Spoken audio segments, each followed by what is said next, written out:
Predsjednik Vučić uručio zastavu Srbije olimpijskom timu, nadamo se žetvi medalja. Nedelja, 21. jul 2024. godine u 9:50.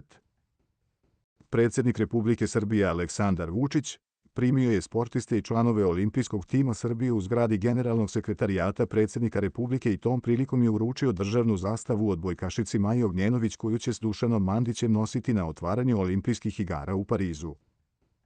Izjave olimpijaca za RTS posle prijema. Uručenje posebne amajlije predsjedniku Vučiću. Maja Ognjenović, zadovoljstvo mi je što ću nositi zastavu. Maja Ognjenović je izrazila zadovoljstvo zbog časti da zajedno s vaterpolistom Dušanom Mandićem ponese zastavu na ceremoniji otvaranja olimpijskih igara u Parizu.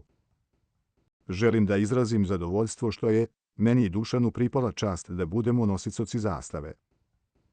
Biti predvodnik ove ekipe predstavlja čast i zadovoljstvo i hvala vam na tome. Hvala državi u ime celog tima, jer nam je omogućila najbolje uslove. Hvala ministru sportu, našim savezima, detalji su ove godine bili na visokom nivou. Nadam se da ćemo uspjeti da nadmašimo uspehe iz Tokija i da ćemo na tom putu imati podršku, rekla je Ognjenović. Maljković, hvala državi na pomoći, pre svega predsjedniku.